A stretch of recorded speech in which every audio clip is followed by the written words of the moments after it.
Subscribe to our YouTube channel and press the bell icon to get the latest updates. Kailash पर्वत का जब जब नाम आता है तो भगवान शिव के प्रति लोगों की आस्था और अधिक बढ़ जाती है। पौराणिक कथाओं में कैलाश पर्वत को भगवान शिव शंकर का निवास स्थान माना जाता है। कहा जाता है कि भगवान शिव आज भी कैलाश पर्वत पर अपने परिवार के साथ रहते हैं। इतना ही नहीं, हिंदू धर्म में ही कैलाश पर्वत का बहुत महत्व है। कैलाश पर्वत के रहस्य हमेशा से इसे अद्भुत स्थान की संज्ञा देते आए हैं। चीन के अधिकार क्षेत्र में आता है कैलाश पर्वत। कैलाश पर्वत हैरान कर देने वाली बात यह है कि कैलाश पर्वत से लगभग 2200 मीटर ऊंची माउंट एवरेस्ट की चोटी को अभी तक 7000 से ज़्यादा लोग फतह कर चुके हैं, लेकिन कैलाश पर्वत तक आज कोई नहीं पहुंच पाया है। और इसकी वजह यह है कि इस पर्वत की चढ़ाई प्रतिबंधित है।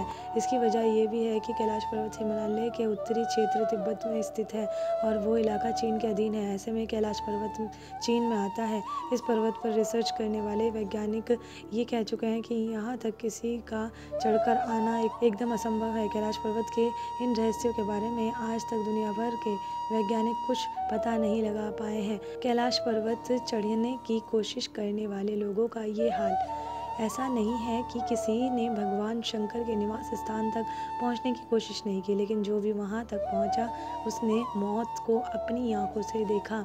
कैलाश पर्वत के बहुत करीब तक जा चुके रूस के एक पर्वतारोही सर्गे सिसयाकोव बताते हैं कि वो इस पर्वत के बहुत करीब तक पहुंच गए थे, लेकिन जैसे ही वो और बढ़े तो उनका दिल तेज़ी से धड़कने लगा और उन्हें कमज़ोरी महसूस होने लगी। इसके बाद उन्होंने वापसी का फ़ैसला लिया और वो जैसे जैसे वापस आ गए तो उनकी सेहत में सुधार होता गया। ऐसे ही एक उदाहरण है दूसरे पर्वतारोही कर्नल RC विल्सन का, जिन्होंने बताया कि जैसे ही मुझे लगा कि मैं एक सीधे रास्ते से कैलाश पर्वत के शिखर पर चढ़ सकता हूँ, तभी भयानक बर्फबारी ने रास्ता रोक दिया और चढ़ाई को असंभव बना दिया। नंबर 2, कैलाश पर्वत के ऊपर आसमान में चमकती हैं लाइटें। ये दावा कैलाश पर्वत को सबसे ज़्यादा रहस्यमय बनाता है। दावा किया जाता है कि कैलाश पर्वत के ऊपर आसमान में 7 तरह की लाइटें चमकती हैं। नासा के वैज्ञानिकों का ऐसा मानना है कि हो सकता है कि ऐसा यहाँ के चुंबकीय बल के कारण हो। यहाँ का चुंबकीय बल आसमान से मिलकर कई बार इस तरह की चीज़ों का निर्माण कर सकता है। नंबर 3, कैलाश पर्वत पर 2 सरोवरों का रहस्य। कैलाश पर्वत की भौगोलिक स्थिति के बारे में बात करें तो यहाँ सिंधु, ब्रह्मपुत्र, सतलुज और घाघरा नदी का संगम होता है। कैलाश पर्वत के समीप 2 मुख्य सरोवर, पहला मानसरोवर जिसे कैलाश मानसरोवर भी कहा जाता है और इस सरोवर तक श्रद्धालुओं का आना जाना भी होता है। कैलाश मानसरोवर दुनिया की शुद्ध पानी की उच्चतम झीलों में से एक है। इस सरोवर का आकार सूरज के समान होता है।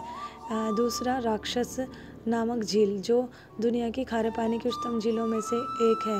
इस सरोवर का आकार चंद्रमा के समान है।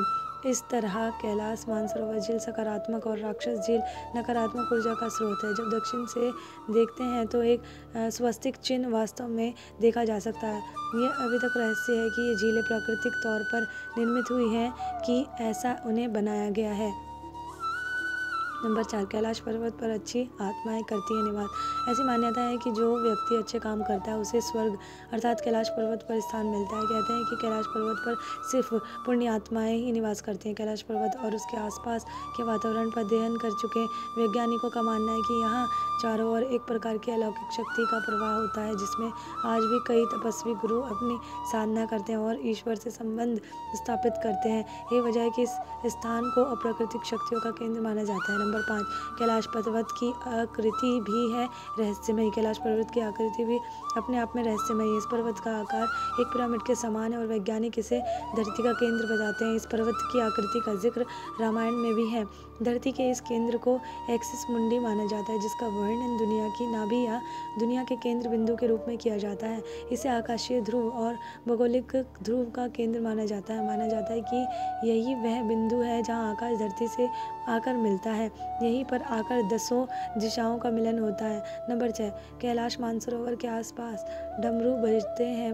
नंबर 6, कैलाश मानसरोवर के पास डमरू बजाते हैं भगवान शिव। ऐसा कहा जाता है कि कैलाश मानसरोवर के पास डमरू और ओम के उच्चारण की ध्वनि निरंतर रूप से सुनाई देती है। कहते हैं कि भगवान शिव खुद यहाँ डमरू बजाते हैं और ओम का उच्चारण भी उन्हें ये वहाँ निवास स्थान की वजह से होता है। हालांकि इस रहस्य का पता आज तक कोई नहीं लगा पाया। हालांकि वैज्ञानिकों के शोध के आधार पर यह भी कहा जा सकता है कि यहाँ पर हवाएं जब पहाड़ से टकराती हैं और बर्फ़ पिघलती है तो ये ध्वनि उत्पन्न होती है।